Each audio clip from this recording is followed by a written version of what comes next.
Di akhir 2022 atau untuk di tahun 2023 nanti, apakah kita masih worth it untuk membeli iPad mini 5 ini?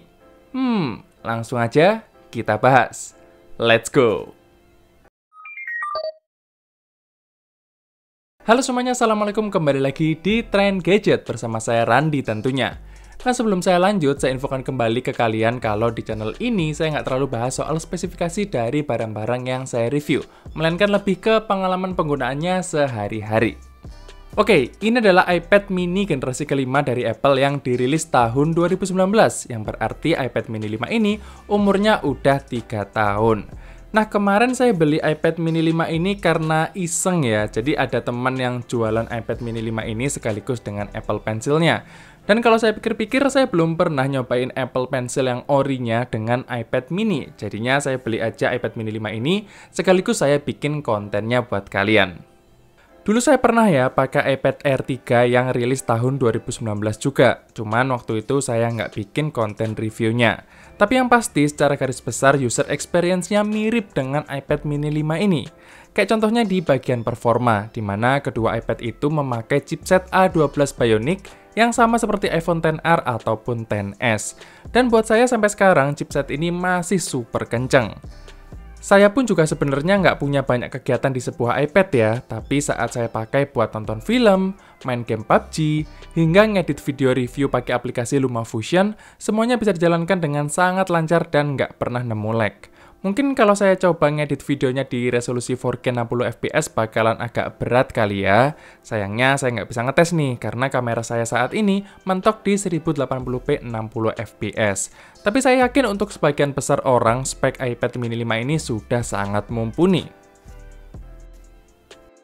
Aspek lain yang mumpuni dari iPad mini 5 ini adalah kameranya, yang buat saya kualitasnya udah bagus banget untuk sebuah tablet, baik untuk foto maupun untuk video saat diperlukan.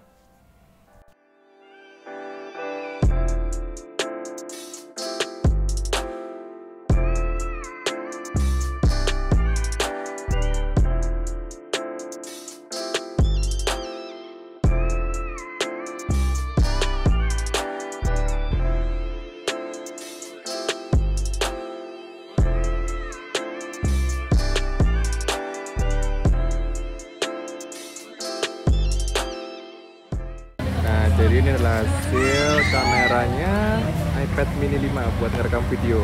Dia maksimal di 1080p 30 fps. Ya namanya juga tablet ya.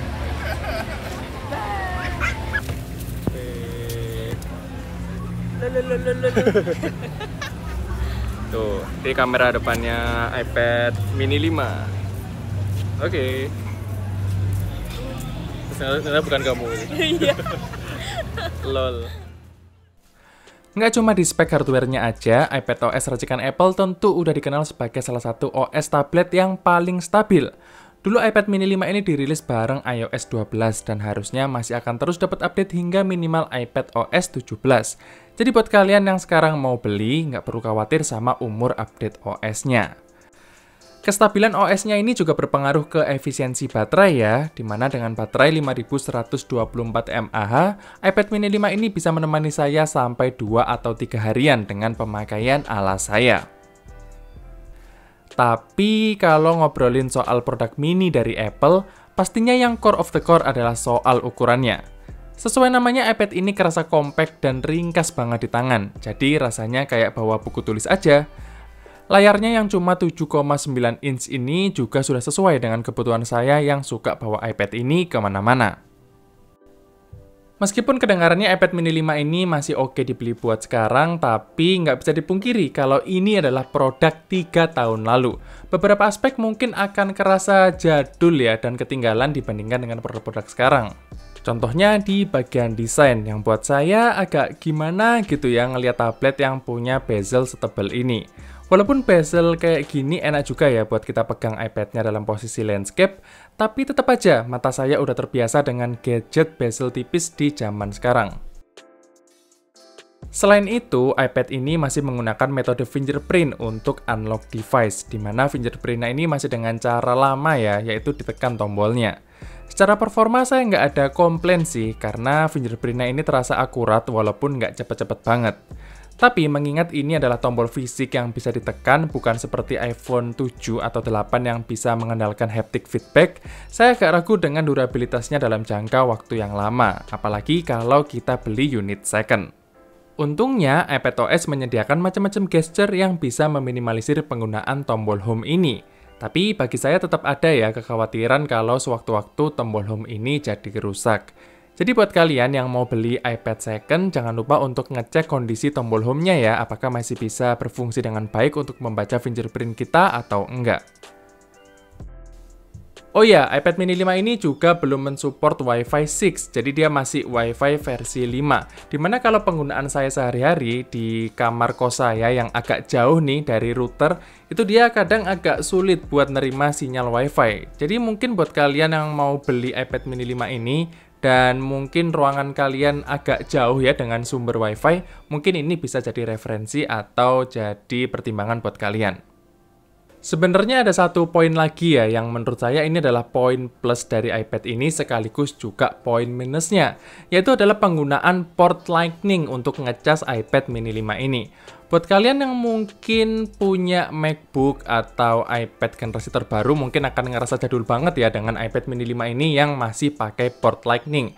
Cuman buat saya sendiri yang sehari-harinya cuman punya iPhone untuk harian aja, itu justru terbantu dengan adanya penggunaan port Lightning ini karena saya cuman perlu bawa satu kabel aja, yaitu satu kabel Lightning untuk ngecas kedua perangkat ini. Jadi nggak perlu bawa Lightning dan USB Type-C. Tapi mungkin buat kalian yang punya perangkat lebih futuristik gitu ya, kayak MacBook Pro terbaru atau iPad Pro yang baru yang udah pakai Type-C, mungkin akan kerasa terganggu dengan adanya Lightning port di iPad mini 5 ini. Jadi kembali ke selera masing-masing. Nah, terus gimana nih soal Apple Pencil-nya? Kan tadi ini saya pertama kali ya pakai Apple Pencil di sebuah iPad. Well, buat saya yang baru pertama kali pakai Pencil ori dari Apple, menurut saya Apple Pencil generasi 1 ini enak banget buat dipakai di iPad mini 5 ini. Walaupun penggunaan saya cuman buat bikin catatan atau coret-coret sambil diskusi bareng temen, saya ngerasa pensil ini sangat responsif dan nggak ada keluhan sama sekali. Ya, palingan ngecasnya aja sih yang agak ribet dan nggak estetik ya, karena harus dicolok ke bagian iPad-nya. Oh ya, mungkin buat kalian yang baru pertama kali beli iPad seri mini seperti iPad mini 5 ini, kalian nggak akan bisa menemukan keyboard bawaan Apple untuk iPad mini 5. Karena memang iPad ini nggak punya konektor keyboard seperti layaknya di iPad seri Basic, seri Air, atau seri Pro. Nah, di sini tuh nggak ada untuk konektor keyboardnya.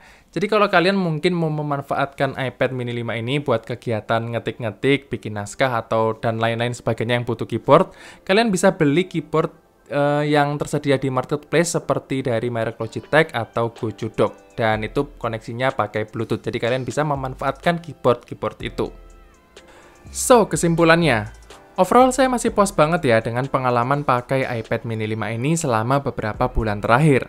Dengan harga second sekarang di sekitar 4-5 jutaan tergantung kondisi, menurut saya iPad mini 5 ini masih sangat worth it untuk dibeli. Buat kalian nih yang baru pertama kali mau coba iPad, saya sangat merekomendasikan untuk mencoba dari iPad mini 5 ini. Karena selain bodinya yang compact sehingga enak dibawa-bawa, performa dan dukungan update-nya masih sangat bisa diandalkan. Asalkan kalian nggak terlalu mempermasalahkan tampilan yang jadul, atau port Lightning yang saat ini udah mulai dihilangkan oleh Apple dari lini produk terbaru mereka. Oke, mungkin segitu aja ya cerita saya kali ini dengan iPad mini 5 di tahun 2022 atau untuk 2023 nanti. Terima kasih buat kalian yang udah nonton video ini sampai habis maupun yang tidak. Jangan lupa like dan subscribe dan kita akan ketemu lagi di video berikutnya. Stay update!